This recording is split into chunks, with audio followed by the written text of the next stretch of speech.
പ്രിയമുള്ളവരെ, ഗുരുജനങ്ങളെ, നിങ്ങൾക്ക് സ്നേഹസ്വാഗതം. വിശുദ്ധ ഫ്രാൻസിസ് അസീസി രക്ഷകനായ ഈശോയെപ്പോലെ പീഡകൾ സഹിക്കുവാനും നഗ്നനായി ഈ ലോകവാസം വെടിയുവാനും ആവേശം കൊണ്ടു. കർത്താവിൻ്റെ തിരുമുറിവുകൾ സ്വന്തം ശരീരത്തിൽ വഹിച്ചുകൊണ്ട് ഫ്രാൻസിസ് ഇപ്പോൾ ക്രിസ്തുവിനോടുകൂടെ കുരിശിൽ തൂങ്ങിക്കിടക്കുകയാണ്. ദൈവത്തോടുള്ള സെറാഫ് മാലാഖയുടെ സ്നേഹവായ്പോടെയും ക്രൂശിതനായ ക്രിസ്തുവിൻ്റെ ആത്മാക്കൾക്ക് വേണ്ടിയുള്ള ദാഹത്തോടെയുമാണ് അദ്ദേഹം കുരിശിലെന്ന പോലെ സഹിക്കുന്നത്. പഞ്ചക്ഷതങ്ങൾ മൂലമുള്ള ഉഗ്രമായ വേദന, കരൾപ്പഴുപ്പ്, നേത്രരോഗം, വയറുകടി, കൈകാലുകൾ തളർച്ച, കീഴ്വയറ്റിൽ വീക്കം, രക്തം, ഛർദി, ഉറക്കമില്ലായ്മ, ഈ രോഗങ്ങൾ അവയുടെ മൂർധന്യാവസ്ഥ പ്രാപിച്ചിരിക്കുകയാണ്. ശാരീരികവും മാനസികവുമായി പീഡിതനായ ഫ്രാൻസിസിന് നടക്കുവാൻ പോലും സാധ്യമല്ലാതായിരിക്കുന്നു. വിശുദ്ധ ഫ്രാൻസിസ് അസീസിയുടെ ജീവിതത്തിൽ നിന്നും ഒരേട്, വിശുദ്ധ ഫ്രാൻസിസിൻ്റെ അന്ത്യനിമിഷങ്ങൾ ഞങ്ങൾ അവതരിപ്പിക്കുന്നു. വിശുദ്ധ ഫ്രാൻസിസിൻ്റെ പെസഹ.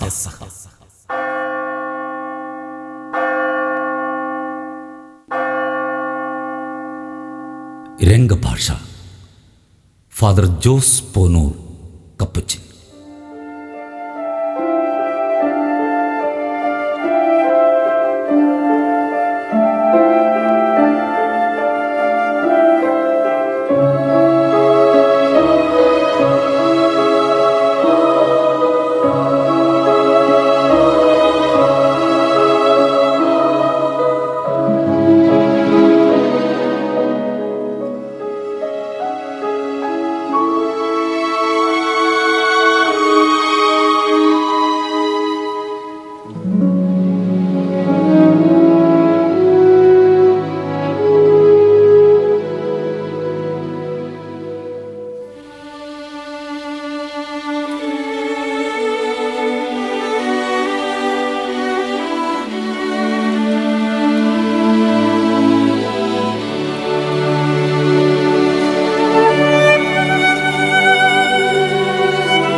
ജനറാളച്ച, ഫ്രാൻസിസ് പിതാവ് തീരെ അവശനാണ്. അത്യന്തം രോഗാതുരമാണ് അവസ്ഥ. ചില സമയങ്ങളിൽ അത്യധികമായ വേദന കൊണ്ട് പുളയുകയാണ്. എന്തോ സംഭവിക്കാനിരിക്കുന്നത് പോലെ. അതെ, ഞാനും അത് മനസ്സിലാക്കുന്നു. എന്തോ സംഭവിക്കാനിരിക്കുന്നത് പോലെ ഹൃദയം മന്ത്രിക്കുന്നു. തിരുവചനം വായിച്ചപ്പോഴും ഹൃദയത്തിൽ മുഴങ്ങുന്നത് ഒരു പ്രത്യേക സ്വരമാധുര്യം. കിളികളുടെ പാട്ടിലും ഒരു ശോകലയം കലർന്നിരിക്കുന്നു. വിടർന്ന പൂക്കളും ആടാൻ മടിക്കുന്നത് പോലെ. പ്രകൃതി തന്നെ മൂകമായ ഒരു അന്തരീക്ഷത്തിലെന്ന പോലെ. ദൈവത്തിൻ്റെ വിളി അടുത്തെത്തിയ പോലൊരു തോന്നൽ. സഹോദര, ഫ്രാൻസിസ് ആഗ്രഹിച്ചതുപോലെ ഇവിടേക്ക് കൊണ്ടുവരും.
പരിശുദ്ധ അമ്മ നമുക്ക് വലിയ വലിയ കൃപകൾ നൽകിയ അനുഗ്രഹീതമായ ഈ പൊർസിംഗലായിൽ എനിക്ക് വീണ്ടും വന്നു ചേരാൻ സാധിച്ചു. ദൈവമേ, നിനക്ക് സ്തോത്രം. ഈ എളിയ ഭവനത്തിൽ നിന്ന് ധന്യമായ നിന്റെ സ്വർഗീയ ഭവനത്തിലേക്ക് എന്നെ ആനയിക്കണമേ.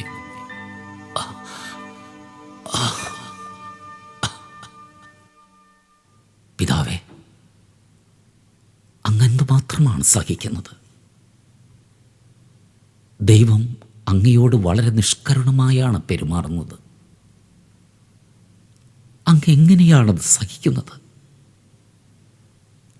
അങ്ങയുടെ അസഹ്യമായ വേദനകൾ കാണുമ്പോൾ ഞങ്ങൾക്ക് പോലും ഹൃദയം പൊട്ടുന്നു. അല്പം കരുണ കാട്ടാൻ കരഞ്ഞപേക്ഷിച്ചുകൂടെ?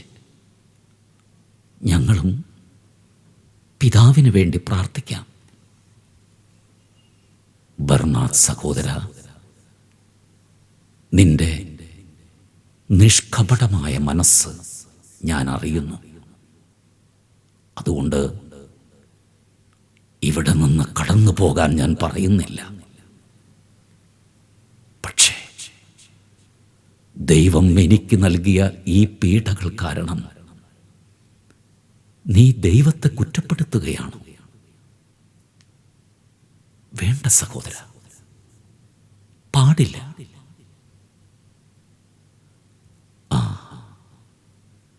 ബർണാഡ് സഹോദര,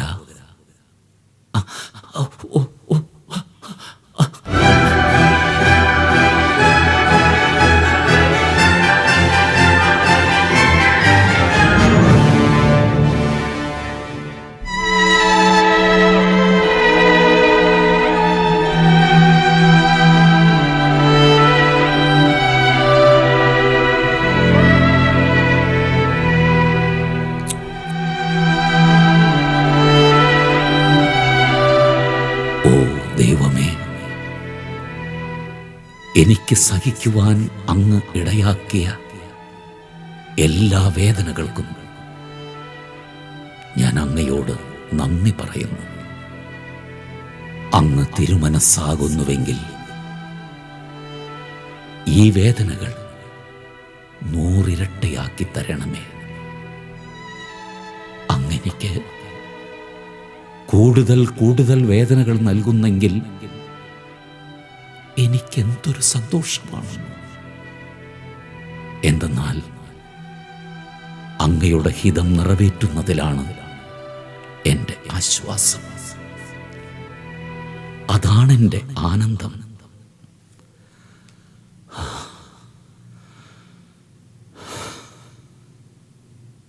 സഹോദരങ്ങളെ, എൻ്റെ ഈ വസ്ത്രങ്ങളെല്ലാം മാറ്റി എന്നെ നഗ്നനായി കിടത്തു. പിതാവേ, അങ്ങ് എന്താണ് ഈ പറയുന്നത്? നഗ്നനായി കിടത്താനോ? മോശം, മോശമെന്നല്ലാതെ പിന്നെ എന്താ പറയേണ്ടത്? മക്കളെ, എൻ്റെ പ്രിയപ്പെട്ടവരെ,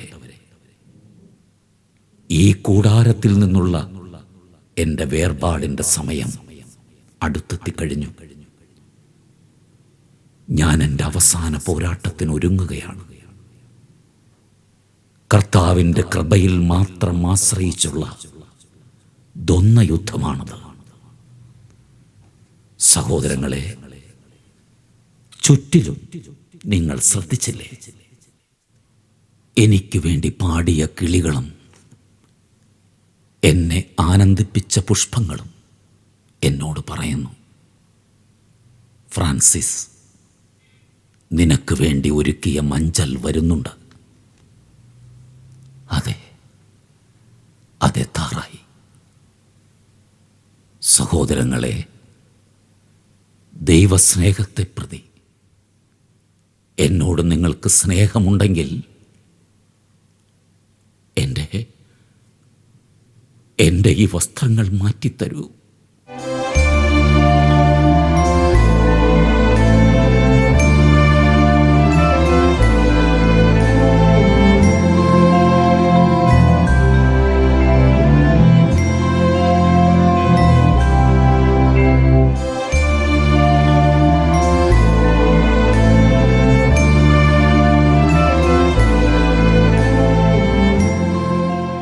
എൻ്റെ ഹൃദയം മന്ത്രിച്ചത് എൻ്റെ കടമ ഞാൻ ചെയ്തു. എൻ്റെ സഹോദരങ്ങളെ, നിങ്ങളുടേത് എന്താണെന്ന് ക്രിസ്തു നിങ്ങളെ പഠിപ്പിക്കട്ടെ.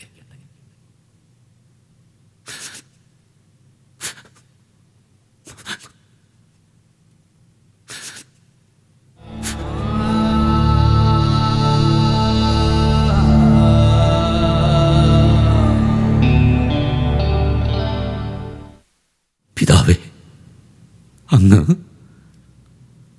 ഞങ്ങൾ അനാഥരാക്കിയിട്ട് പോവുകയാണ്.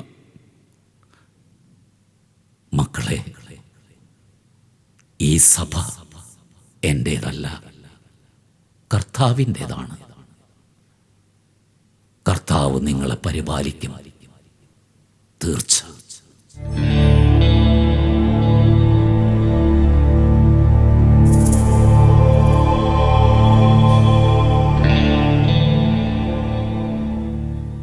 പിതാവേ, ഒരു ഭിക്ഷുവിന് എന്ന പോലെ ഈ ഉടുപ്പ് അങ്ങേക്ക് ഞാൻ ദാനം ചെയ്യുന്നു. മഹത്തായ നമ്മുടെ അനുസരണത്തിൻ കീഴിൽ അങ്ങ് ഇത് ധരിക്കുവാൻ മനസ്സുണ്ടാകണം.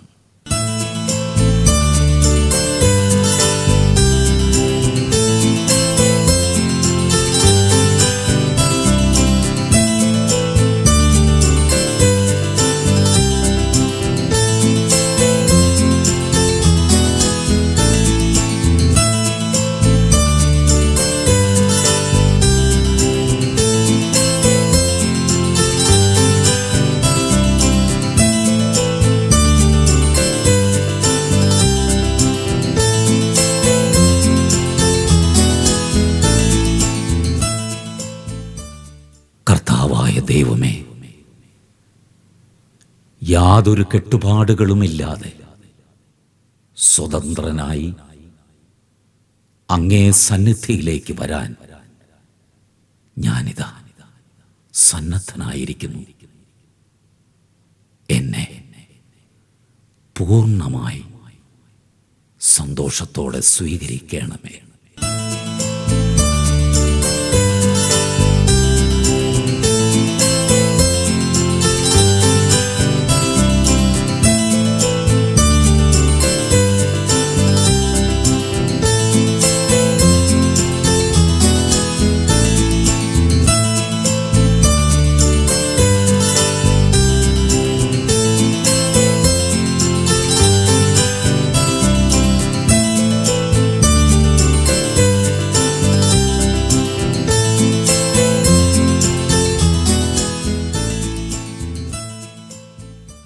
എൻ്റെ പ്രിയ മക്കളെ, ഞാൻ പറയുന്നത് ശ്രദ്ധയോടെ കേൾക്കുക. ദൈവം എനിക്ക് നിങ്ങളെ തന്നപ്പോൾ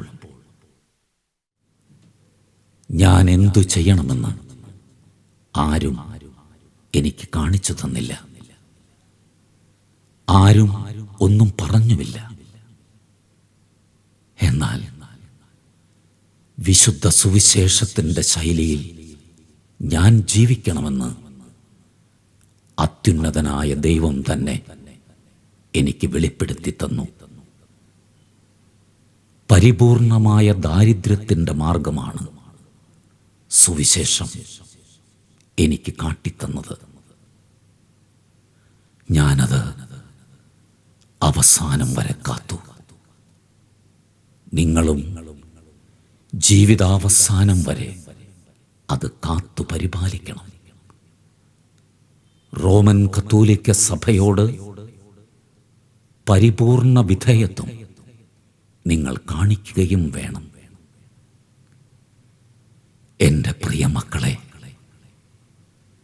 നമ്മുടെ കർത്താവിനും ജനത്തിനും സേവ ചെയ്യുവാൻ നമ്മൾ ആരംഭിക്കണം. ഇതുവരെ നാം ഒന്നും ചെയ്തിട്ടില്ല. നിങ്ങളെല്ലാവരെയും, ഇവിടെ ഇല്ലാത്തവരെയും, സഭയിൽ ചേരാനിരിക്കുന്നവരെയും സർവശക്തനായ ദൈവം അനുഗ്രഹിക്കട്ടെ. ആരെങ്കിലും ഒരു റൊട്ടി കൊണ്ടുവരൂ. പിതാവേ, അങ്ങ് ഞങ്ങളെ വിട്ടുപോകുകയാണോ? ലിയോനാർഡ്, എനിക്ക് പോകാൻ സമയമാകുന്നു. പ്രിയ മക്കളെ, പരീക്ഷണങ്ങളിലും പ്രലോഭനങ്ങളിലും നിങ്ങൾ പതറാതിരിക്കാൻ നിങ്ങളെല്ലാവരെയും ഞാൻ ദൈവസമക്ഷം സമർപ്പിക്കുന്നു. ലിയോനാർഡ്, യോഹന്നാന്റെ സുവിശേഷം അധ്യായം 13 1 മുതലുള്ള വാക്യങ്ങൾ വായിക്കുക.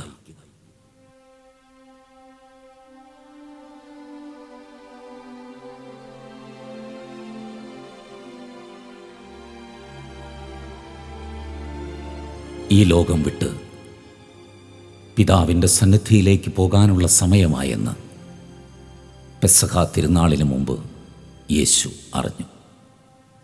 ലോകത്തിൽ തനിക്ക് സ്വന്തമായുള്ളവരെ അവൻ സ്നേഹിച്ചു, അവസാനം വരെ സ്നേഹിച്ചു. അത്താഴ സമയത്ത് പിശാച് ശിമയോന്റെ പുത്രനായ യൂദാസ് കറിയോത്തായുടെ മനസ്സിൽ യേശുവിനെ ഒറ്റിക്കൊടുക്കുവാൻ തോന്നിച്ചു. പിതാവ് സകലതും തൻ്റെ കരങ്ങളിൽ ഏൽപ്പിച്ചിരിക്കുന്നുവെന്നും താൻ ദൈവത്തിൽ നിന്ന് വരികയും ദൈവത്തിങ്കിലേക്ക് പോവുകയും ചെയ്യുന്നുവെന്നും യേശു അറിഞ്ഞു. അത്താഴത്തിനിടയിൽ അവൻ എഴുന്നേറ്റ് മേലങ്കി മാറ്റി ഒരു തൂവാലയെടുത്ത് അരയിൽ കെട്ടി. അനന്തരം ഒരു താലത്തിൽ വെള്ളമെടുത്ത് ശിഷ്യന്മാരുടെ പാദങ്ങൾ കഴുകാനും അരയിൽ ചുറ്റിയിരുന്ന തൂവാല കൊണ്ട് തുടയ്ക്കാനും തുടങ്ങി. അവൻ ശിമയോൻ പത്രോസിൻ്റെ അടുത്തെത്തി. പത്രോസ് അവനോട് ചോദിച്ചു, കർത്താവേ, നീ എൻ്റെ കാൽ കഴുകുകയോ? യേശു പറഞ്ഞു, ഞാൻ ചെയ്യുന്നതെന്തെന്ന് ഇപ്പോൾ നീ അറിയുന്നില്ല, എന്നാൽ പിന്നീട് അറിയും. പത്രോസ് പറഞ്ഞു, നീ ഒരിക്കലും എൻ്റെ പാദം കഴുകരുത്. യേശു പറഞ്ഞു, ഞാൻ നിന്നെ കഴുകുന്നില്ലെങ്കിൽ നിനക്ക് എന്നോട് കൂടെ പങ്കില്ല. ശിമയോൻ പത്രോസ് പറഞ്ഞു, കർത്താവേ, എങ്കിൽ എൻ്റെ പാദങ്ങൾ മാത്രമല്ല, കരങ്ങളും ശിരസ്സും കൂടി കഴുകണമേ. യേശു പ്രതിവചിച്ചു, കുളി കഴിഞ്ഞവൻ്റെ കാലുകൾ മാത്രമേ കഴുകേണ്ടതുള്ളൂ, അവൻ മുഴുവൻ ശുചിയായിരിക്കും. നിങ്ങളും ശുദ്ധിയുള്ളവരാണ്, എന്നാൽ എല്ലാവരുമല്ല. തന്നെ ഒറ്റിക്കൊടുക്കുന്നവൻ ആരാണെന്ന് അവൻ അറിഞ്ഞിരുന്നു. അതുകൊണ്ടാണ് നിങ്ങളിലെല്ലാവരും ശുദ്ധിയുള്ളവരല്ല എന്ന് അവൻ പറഞ്ഞത്.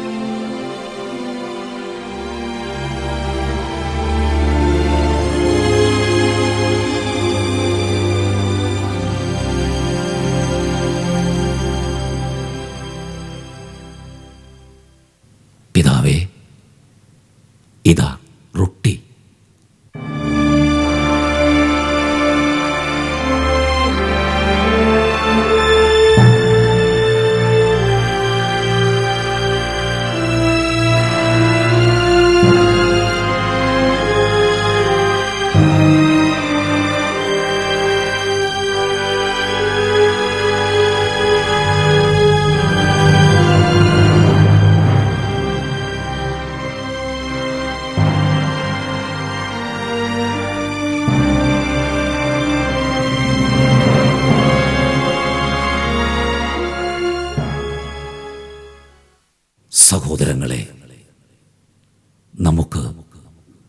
സൂര്യകീർത്തനം പാടി ദൈവത്തെ സ്തുതിക്കാം.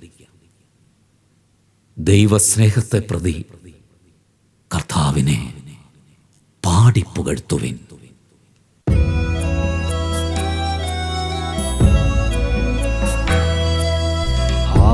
സൃഷ്ടിജാലമാകുന്നോരൻ സോദരീ സോദരന്മാരെ നിങ്ങൾ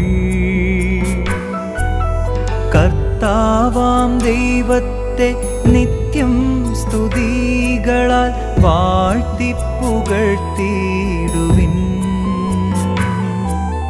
വാഴ്ത്തിപ്പുകഴ്ത്തിയിടുവിൻ.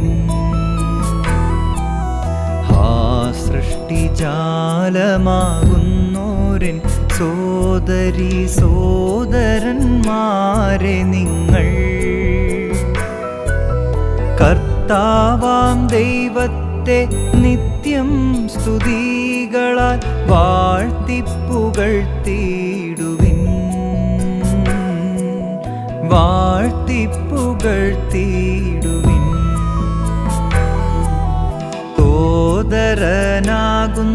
സോദരനാകുന്നോരഗ്നിക്കു വേണ്ടിയൻ നാഥനെ വാഴ്ത്തിടും ഞാൻ. അഗ്നിയാം സോദര നീ എനിക്കെപ്പോഴും ആനന്ദമേകിടുന്നു. ആനന്ദമേകിടുന്നു.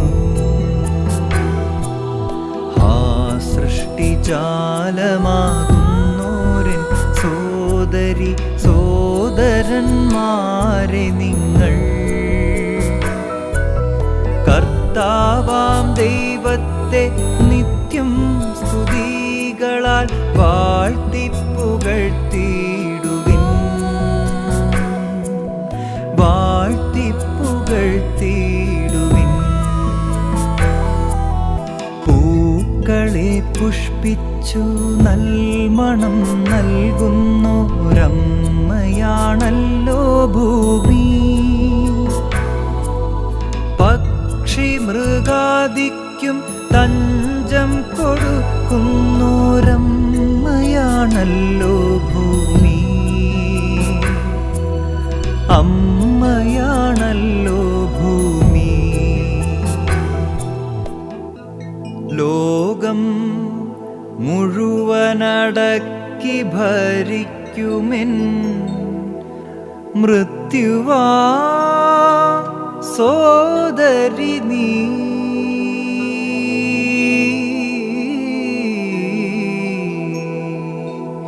ലോകം മുഴുവനടക്കി ഭരിക്കുമെൻ മൃത്യുവാം സോദരി നീ.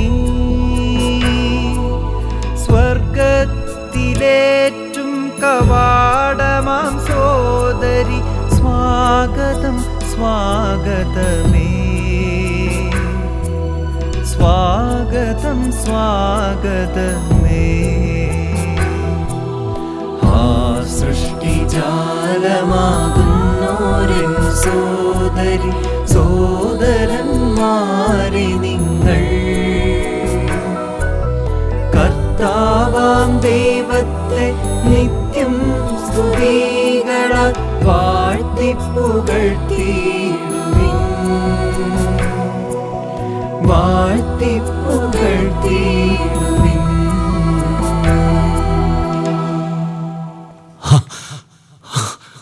ജീസസ്, ഓ ജീസസ്, ആമേൻ. Oh Jesus.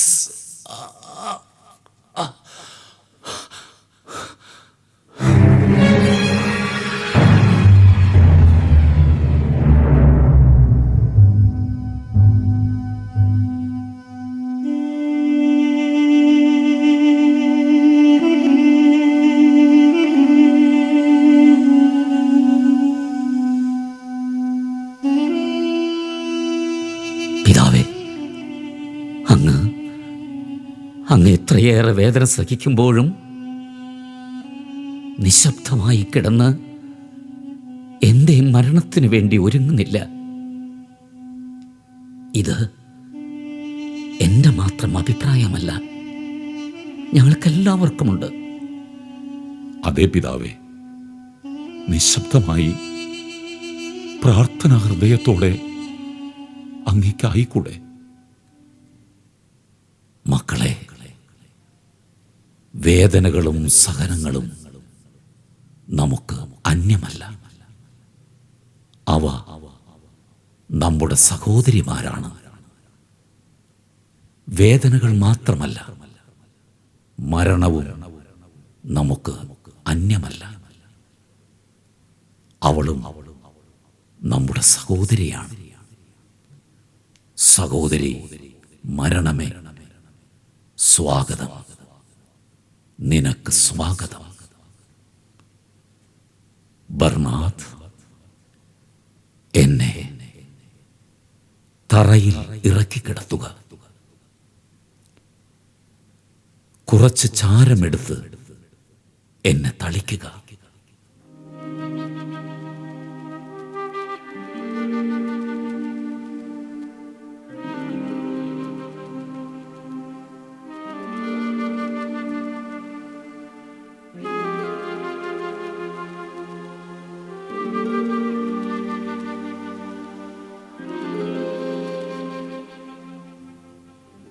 മനുഷ്യ, നീ മണ്ണാകുന്നു. മണ്ണിലേക്ക് തന്നെ നീ മടങ്ങും.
നോക്കൂ,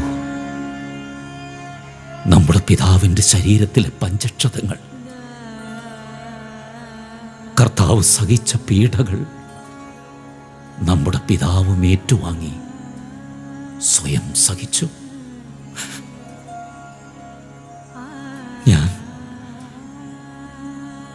ഞാനൊന്ന് ചുംബിച്ചോട്ടെ, ഞാനൊന്ന് ചുംബിച്ചോട്ടെ. പിതാവേ,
1226 ഒക്ടോബർ 3-ാം തീയതി ഒരു ശനിയാഴ്ച വിശുദ്ധ ഫ്രാൻസിസ് ദൈവസന്നിധിയിലേക്ക് കടന്നുപോയി. അതായിരുന്നു അദ്ദേഹത്തിൻ്റെ ജീവിതത്തിലെ ഏറ്റവും വലിയ പെസഹ. പിറ്റേ ദിവസം ഞായറാഴ്ച അദ്ദേഹത്തിൻ്റെ മൃതദേഹം വഹിച്ചുകൊണ്ട് പ്രദക്ഷിണമായി പൊർസിങ്കുലായിൽ നിന്ന് പുറപ്പെട്ടു. ആ നഗരി കാണിക്കൽ ശുശ്രൂഷ വിശുദ്ധ ദമിയാനോസിൻ്റെ ദേവാലയത്തിൽ നിർത്തി. അവിടെ വസിച്ചിരുന്ന വിശുദ്ധ ക്ലാരയ്ക്കും അവിടുത്തെ മറ്റ് സഹോദരിമാർക്കും ദർശനത്തിനും വണക്കത്തിനുമായി അദ്ദേഹത്തിൻ്റെ പൂജ്യമായ മൃതശരീരം അവിടെ കിടത്തി.